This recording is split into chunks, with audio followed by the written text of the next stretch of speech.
Ok, estamos de volta com o Boa Noite Rio Branco, aqui na sua TV Rio Branco, canal 8, SBT. Desde já, muitíssimo obrigado pela sua audiência. Você que sempre nos prestigia na capital e no interior.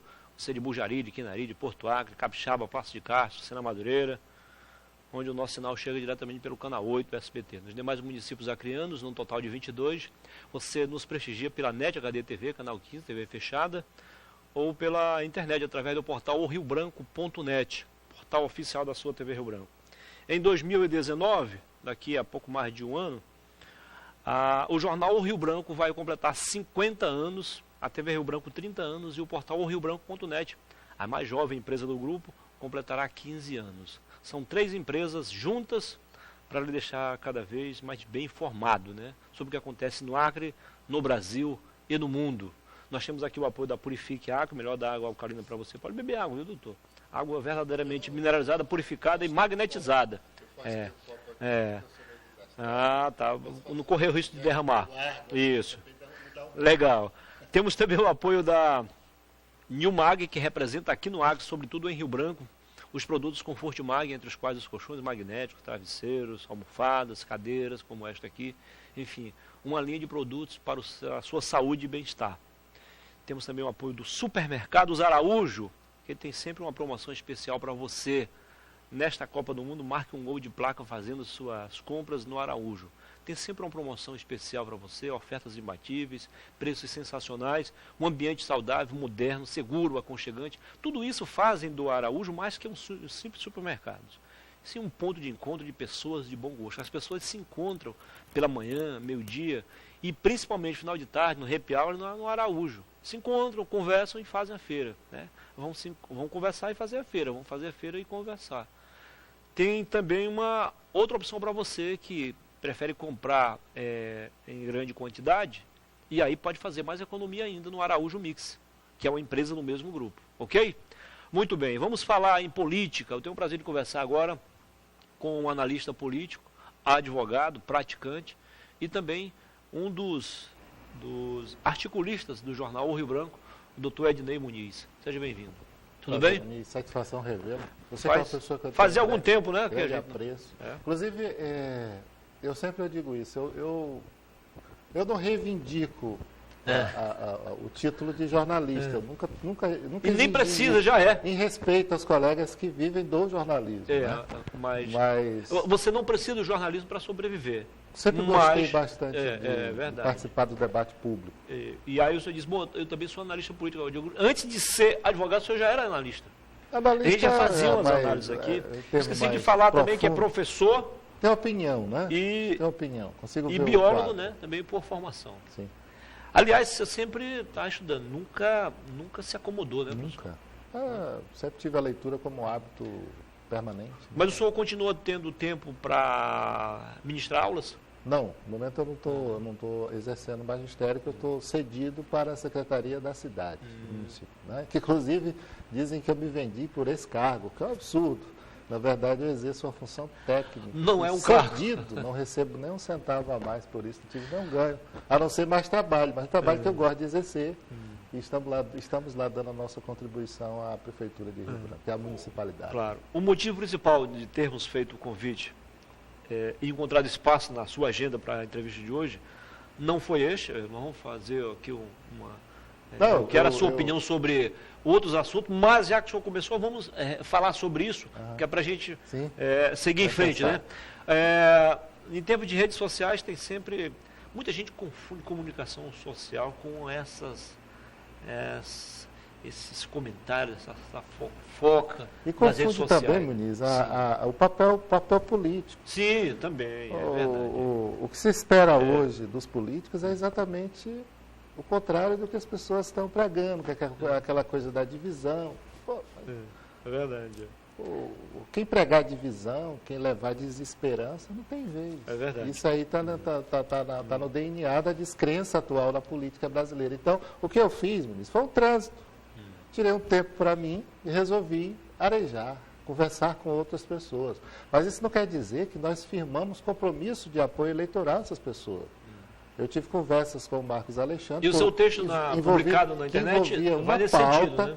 Tive uma conversa com o Marcos Alexandre que envolvia uma pauta na qual eu estava inserido, que era o debate da revisão tarifária, que inclusive ainda permanece até hoje, né? Ontem a prefeita revogou o decreto. Eu não participei desse segundo momento com a ênfase que os meninos estão participando, o Roberto, o Carlos, o Gabriel. Não estou a par dos últimos movimentos, mas eu tenho acompanhado. Eu não participei, mas tenho acompanhado, tenho visto.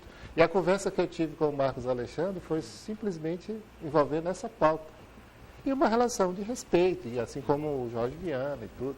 Mas isso não quer dizer que eu tenha mudado de lado. A história gravou de que lado estou. Isso é bem claro, não há necessidade de grandes explicações. Basta abrir o Google e verificar, porque participei de praticamente todos os grandes debates envolvendo o Acre.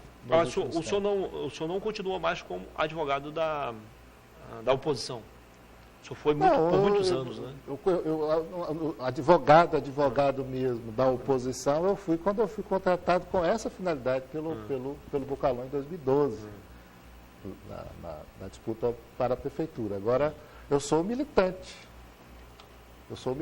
Agora, advogado mesmo, contratado para a oposição, não houve discussão nesse sentido. Mas defendo a oposição politicamente, porque é o lado, historicamente, eu sempre tive. Já a gente volta a debater a política local, mas antes vamos a fazer uma análise, e a sua opinião é muito importante sobre isso, na conjuntura nacional.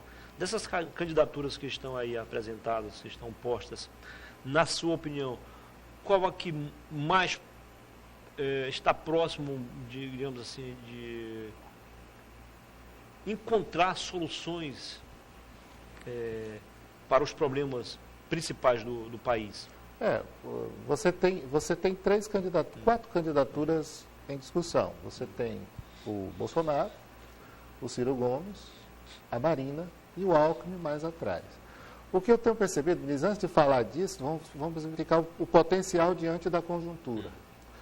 Nos dias atuais, quem tem tido os movimentos mais interessantes no sentido de angariar forças para tocar o projeto dentro do seu perfil de possibilidades, que é grande, é o Ciro Gomes. Tem feito conversas com o PDT, com o DEM, tem feito conversas com o PP.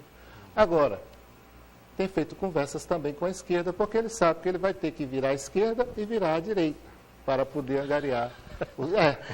Porque nós temos o Ciro Gomes ele está nessa condição. Ele tem que fazer curvas à esquerda e curvas à direita. E aí, como ele vai conseguir formatar, se ele conseguir equilibrar esses dois perfis, que são os dois perfis que estão se degradando e destruindo o Brasil. Quem está destruindo o Brasil é esse sectarismo de direita e esquerda, sectarismo do PT e o sectarismo da direita absurda, capitaneada pelo Michel Temer e tudo que vem. O senhor citou vários nomes aí, digamos assim, os principais candidatos. Existem outros, né, mas são tão insignificantes que nem vale a pena, digo, perder tempo citando-os. Mas desses aí temos dois radicais. Um radicalmente de direita e o outro radicalmente de esquerda, que é a Marina. Difícil o radicalismo encontrar. Eu não considero a Marina com esse radicalismo todo, não.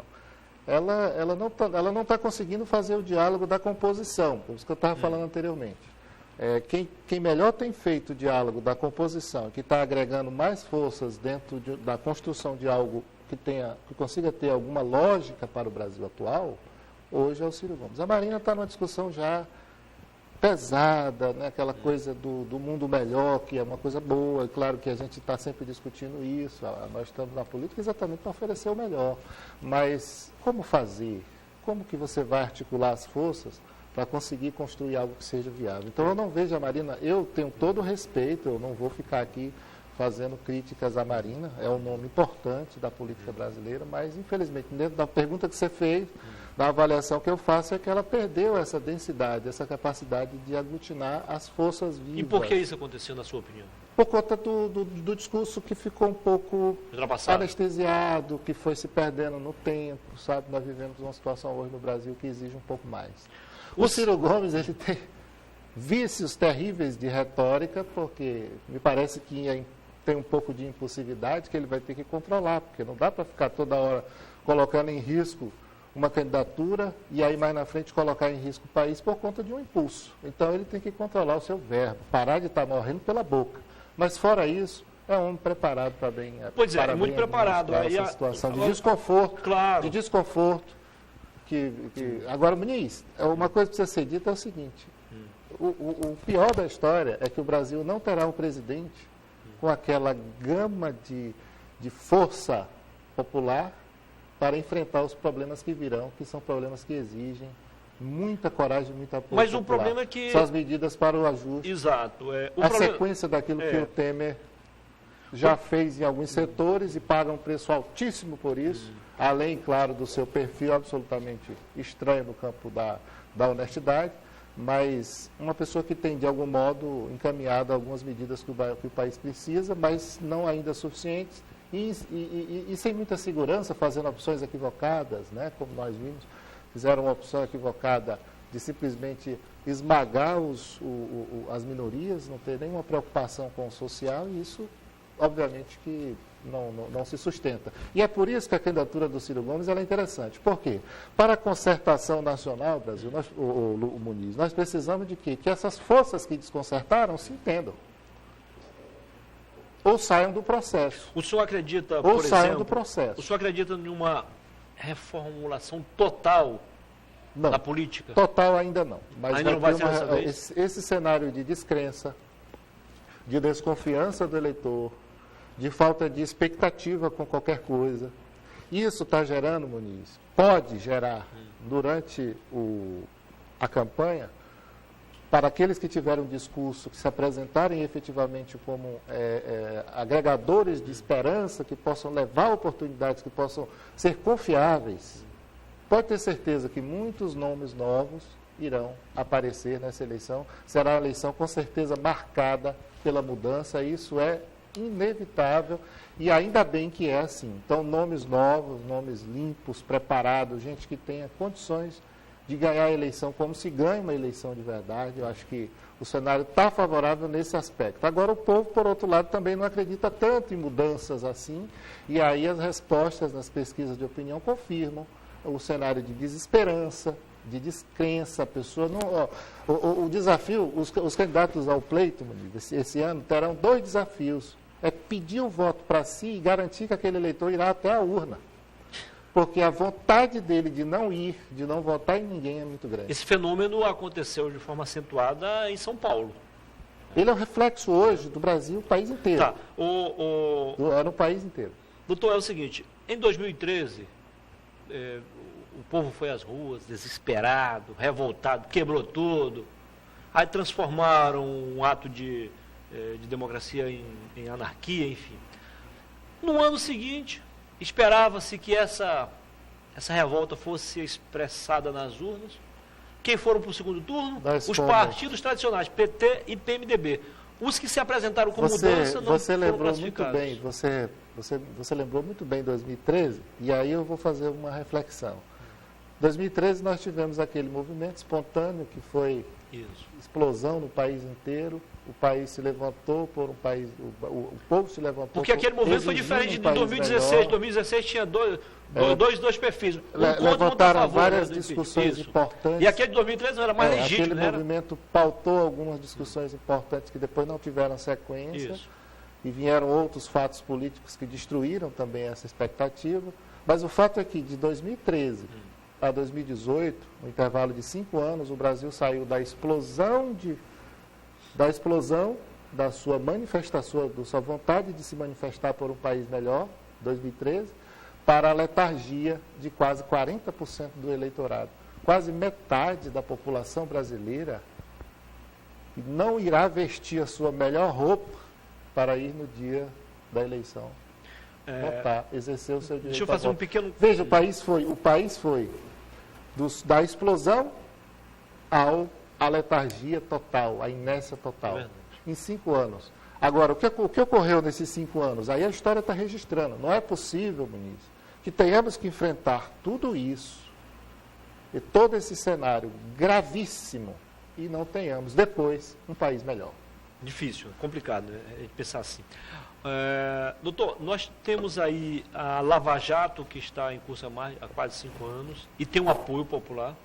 Só que, por outro lado, nós temos um presidente preso, acusado de vários crimes, muitos comprovados, ele é condenado, não é um denunciado, não é alguém que foi caluniado. Não. Houve a denúncia, o julgamento. Sim. Ele é um condenado. Lulismo, né? Isso.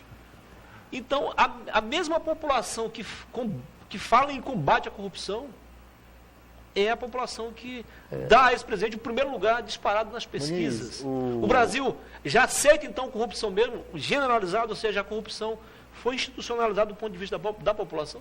Eu não acredito nisso. Eu penso que... Mas os números estão aí.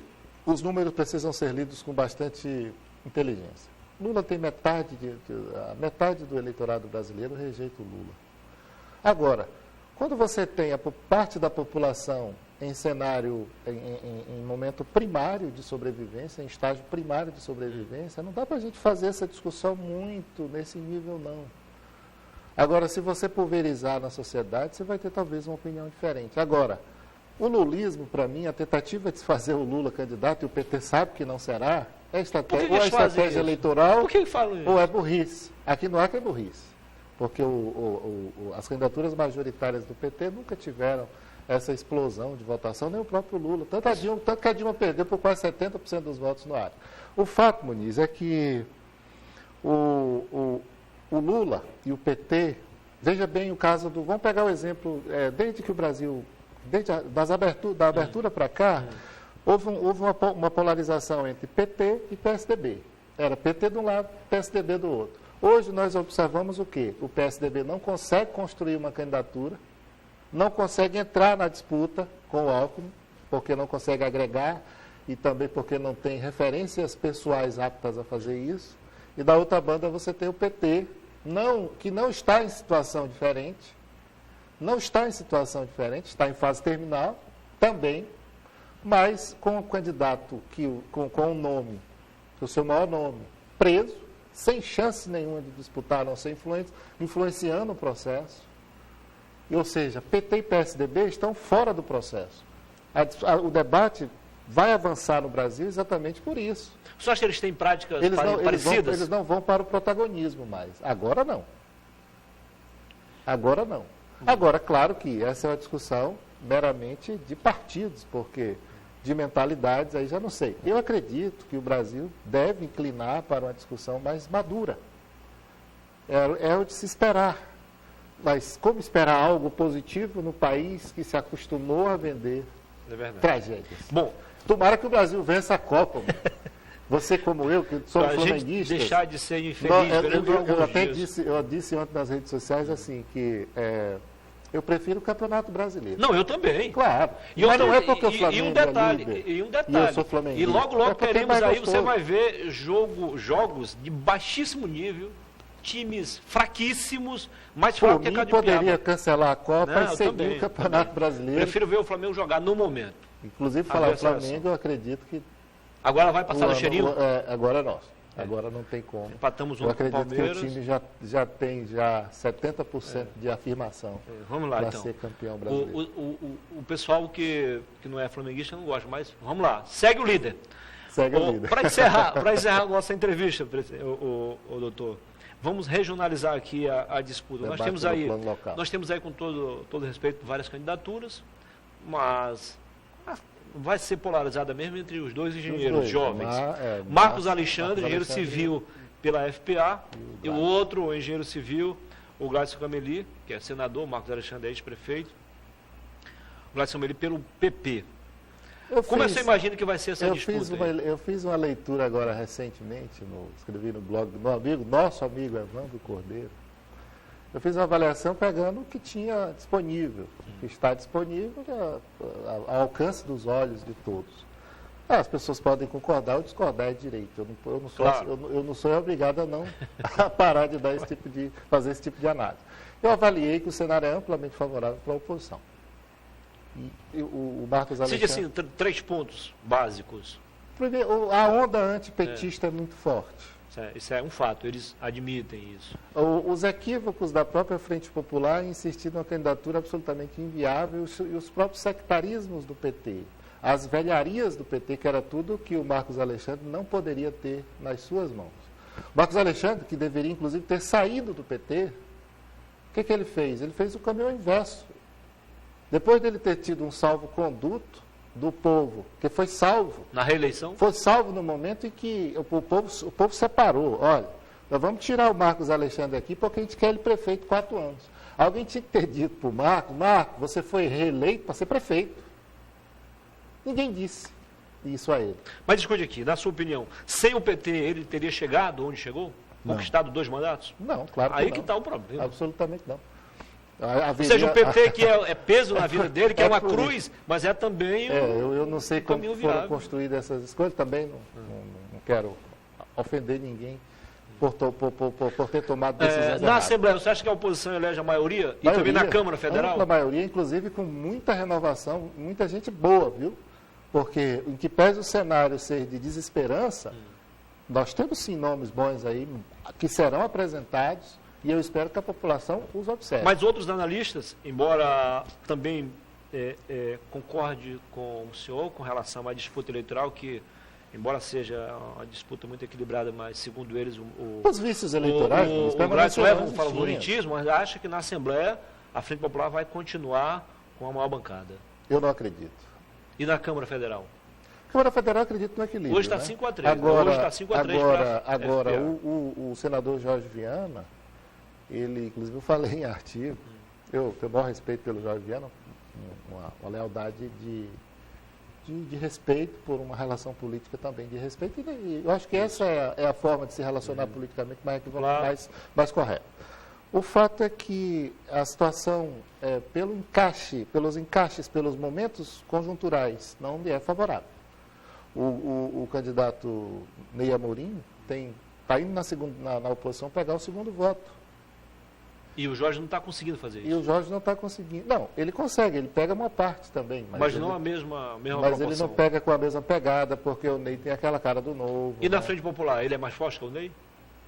Ainda? Eu diria que hoje é difícil fazer em perspectiva, eu diria, em perspectiva o Ney é mais forte. Bom, então, pela sua a expectativa, se ele avançar no ritmo que está, é que ele se tornasse logo mais forte. Só para encerrar, então, nesse caso, o Petecão teria mais chance de reeleição do que o Jorge Viana?